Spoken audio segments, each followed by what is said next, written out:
আসসালামু আলাইকুম। কেমন আছেন আপনারা সবাই? আলহামদুলিল্লাহ আমি ভালো আছি। আশা করি আপনারা ভালো আছেন। তো আজকে আমি সকাল সকাল ভিডিওটা শুরু করছি নাস্তা দিয়ে। তো আমি আজকে আমার বোনের বাসায় বেড়াতে আসছি, ঘুরতে আসছি। তো এখন আমি নাস্তাটা কমপ্লিট করে নিব প্রথমে। তো সকাল সকাল খালি পেটে পানি খাওয়া ভালো, তো আমি পানিটা আগে নিয়ে নিচ্ছি, তারপরে নাস্তাটা আমার কমপ্লিট করব। আমার বোন আজকে খুদের ফাঁকা বানিয়েছিল, কিন্তু আমি ওটা খাইনি, আমার কাছে বেশি মজা লাগে না ওটা। তো এই জন্য আমি বাড়িতে রুটি ছিল, ক্রিম দেওয়া রুটি ছিল, কলা ছিল, তো আমি এটা দিয়ে আমার নাস্তাটা কমপ্লিট করে নিব। তাই তো আমি আমার নাস্তাটা প্লেটে নিয়ে নিয়েছি গুছিয়ে, এখন আমি খেয়ে নিব। নাস্তাটা ভালোই ছিল, আমার কাছে মজাই লেগেছে। কলা খাওয়া ভালো, ক্রিম খাওয়াটা অতটা ভালো না, কিন্তু মুখের স্বাদ। তো আমার বোনে রান্না বান্না শুরু করে দিয়েছে দুপুরে। আজকে যেহেতু শুক্রবার, এর জন্য পোলাও রান্না করবে। তো প্রথমে হাঁড়িতে তেল দিয়ে দিল, তেলটা গরম হলে তারপরে একে একে মশলা দিয়ে দিবে। দারচিনি, এলাচ, বাদবাকি যা লাগে পোলাও রান্নার জন্য যেসব মশলা, ওইটা আগে গরম হবে। তারপরে পেঁয়াজ দিয়ে দিল, পেঁয়াজটা একটু নেড়ে চেড়ে, পেঁয়াজটা একটু হালকা রান্না হবে, মানে লাল হবে একটু। আমরা সবাই তো পোলাও রান্না করতে পারি, কম বেশি সবাই, তাও আমি রেসিপিটা নিচ্ছি। তারপরে আদা রসুন বাটা দিয়ে দিল, দিয়ে একটু নাড়াচাড়া করে নিবে এখন।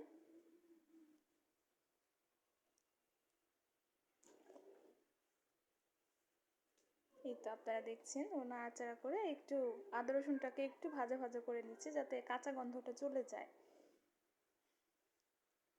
তারপর পোলাও চালটা দিয়ে দিল, পোলাও চালটাকেও একটু ভেজে নিবে। ও পোলাও চালটা ধুয়ে ওয়াশ করে পানিটা ঝরিয়ে নিয়েছে। তো এখন পোলাও চালটা একটু হালকা, পোলাও চালটা হালকা একটু ভাজা ভাজা করে নিবে। তো আমি আমার বোনের বাড়িতে আছি, বোনের বাসায় বসে আমি ভয়েসটা দিচ্ছি। এখন গরম পানি, ও গরম পানি দিয়ে সবসময় পোলাও রান্না করে, তো এখন পরিমাণ মতো গরম পানি দিয়ে দিচ্ছে। এখানে হয়তো বা ও 1 কেজি চাল নিয়েছে, 1 কেজি চালের জন্য আমাদের 2 লিটার পানি দিতে হয়। তো তো অনেক দিন ধরে রান্না করছে, করতে করতে ওর একটা অভ্যাস হয়ে গিয়েছে, পানি কতটুকু দিতে হবে ওর চোখের আন্দাজ হয়ে গিয়েছে। তো পানিটা দিয়ে নিয়েছে।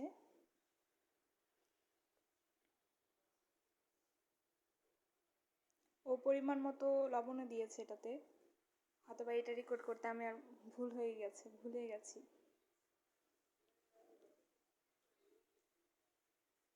পোলাওটাতে বলক চলে আসছে, তারপরও কাঁচামরিচ দিয়ে দিল ফ্লেভারের জন্য। তারপর ঢেকে দিয়েছে পোলাওটা বলক আসা পর্যন্ত। তো পোলাওটা বলক চলে আসার পর পানিটা একদম টেনে গিয়েছে। তারপরও একবার হিলিয়ে মানে নাড়া দিয়ে দেখছে যে কি অবস্থা, চাল টাল ফুটেছে নাকি। তো দেখতে পাচ্ছেন মাশাআল্লাহ পোলাও সুন্দর হয়েছে। তো এখানে পোলাও প্রায় হয়ে আসছে, তো ওর উপরে একটু ঘি দিয়ে দিচ্ছে ফ্লেভারের জন্য। ঘিয়ের গ্রান ফ্লেভারটা আমরা সবাই অনেক পছন্দ করি। এখানে একটু কেওড়া জল দিয়ে দিচ্ছে, কেওড়া জল দিতে পারেন, গোলাপ জল দিতে পারেন, যার যে কেউ হয়তো বা অনেকে দেয়ও না, কারণ সবার কাছে তো এক জিনিস ভালো লাগে না।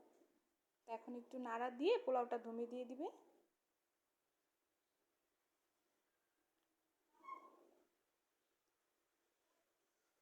এটা আমার প্রথম ভিডিও আমি আজকে মেক করছি, আজকে আমি ভয়েস দিচ্ছি, আজকে এটা আমার প্রথম ভিডিও। আমার সাথে থাকবেন, ভুল কিছু হয়ে থাকলে ক্ষমা সুন্দর দৃষ্টিতে দেখবেন, আমাকে বুঝিয়ে দিবেন। তো দেখেন পোলাওটা পুরোপুরি কমপ্লিট, দেখতে পাচ্ছেন খুব সুন্দর ঝরঝরা পোলাও হয়েছে। ঠান্ডা হওয়ার পর এটা আরও ঝরঝরা হয়ে যাবে। পোলাওটা আমি খাওয়ার পরই এটা ভয়েস দিচ্ছি, খেতে খুব ভালো হয়েছে। এখনও গরুর মাংস কারি, বিফ কারি করবে, তো এই জন্য গরুর মাংসটাকে প্রথমে ওয়াশ করে নিয়ে তারপরে প্রেশার কুকারে রান্না করবে, প্রেশার কুকারে দিয়ে দিচ্ছে। তারপর এখানে একে একে মশলা, দারচিনি, এলাচ, আদা রসুন বাটা এগুলো দিয়ে দিব পরিমাণ মতো। তারপর আমি এখানে যা যা গুঁড়ো মশলা লাগে আমি একে একে করে এখানে সব রকম গুঁড়ো মশলা দিয়ে দিব। গুঁড়ো মশলার মধ্যে প্রথমে দিব লাল মরিচের গুঁড়ো 2 টেবিল চামচ দিয়েছি। তারপর আমি এখানে হলুদের গুঁড়া দিচ্ছি 1/2 টেবিল চামচের মতো। তারপর আমি এখানে লবণ দিচ্ছি স্বাদ অনুযায়ী পরিমাণ মতো। তারপর আমি এখানে ধনিয়া গুঁড়া দিয়েছি।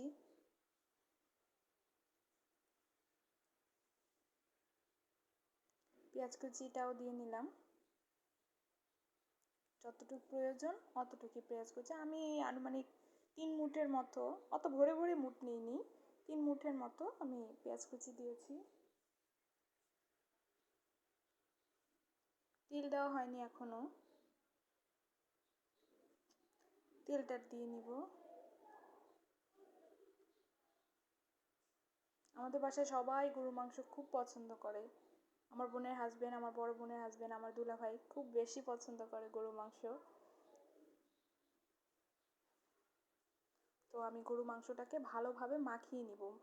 আসলে আমাদের এখানে বলে মাখানোতেই সব কিছুর স্বাদ, স্পেশালি গরুর মাংস, ছোট মাছের চচ্চড়ি এগুলি। তো আমি গরু মাংসটা মাখিয়ে নিচ্ছি,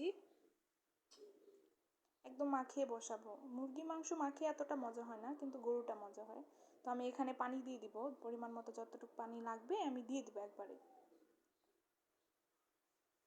ভালো করে হিলিয়ে চারপাশে এটা ঠিকভাবে নিয়ে তারপর আমি এটা চুলাতে বসিয়ে দিব। তো আমি এটা এখন পোলাও ডান, এখন আমি এটা চুলাতে বসিয়ে দিচ্ছি। দিয়ে আমি এটা জাস্ট একটা বলক উঠবে, মানে একটু কাঁচা যে গন্ধটা সেটা চলে যাবে, তারপর আমি এটাকে সিজ দিয়ে নেব।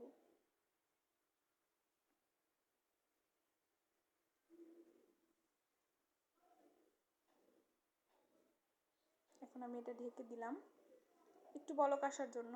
তো দেখেন বলক চলে আসছে, অনেকক্ষণই কষা হয়েছে। তো এটার কাঁচা গন্ধ যেটা ছিল সেটা দূর হয়ে গেছে। তো আমি এটা একটু ভালোভাবে হিলিয়ে দেখে নিব যে পানি টানি আর দিতে হবে নাকি।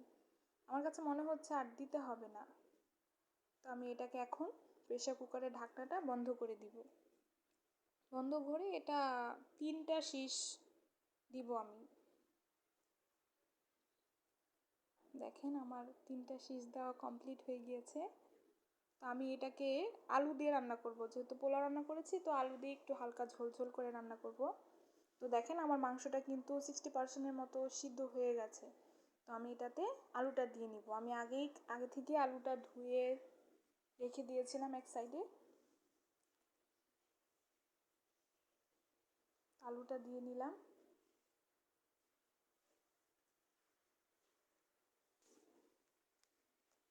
এখন আমি নাড়াচাড়া করে একদম আলুর সাথে ঝোলগুলি মিশিয়ে তারপর আমি আবার প্রেসার কুকারে ঢাকনাটা বন্ধ করে আবার আমি 2টা শীষ দিয়ে নিব। মোট আমি 5টা শীষ দিব। তারপর দেখেন এই তো আমার গরুর মাংসটা পুরোপুরি কমপ্লিট। আমি একটু আলু দিয়ে হালকা ঝোল ঝোল রান্না করেছি। তো আপনাদের কাছে ভিডিওটা কেমন লাগলো, আশা করি ভালো লেগেছে। দেখেন আমার রান্নাবান্না সব কমপ্লিট, এখন আমরা দুপুরের খাবার খেয়ে নেব। এই যে দেখেন ঝরঝরা পোলাও যেটা আমি বললাম, আর এখানে আমাদের জন্য আমরা চিকেন কারি রান্না করেছিলাম, ওইটা ভিডিও নেওয়া হয়নি। তো আমি এখন বেড়ে নিচ্ছি খাওয়ার জন্য। আশা করি আপনাদের কাছে ভিডিওটা ভালো লেগেছে। ভালো লাগলে অবশ্যই লাইক দিয়ে ফলো দিয়ে আমার পাশে থাকবেন।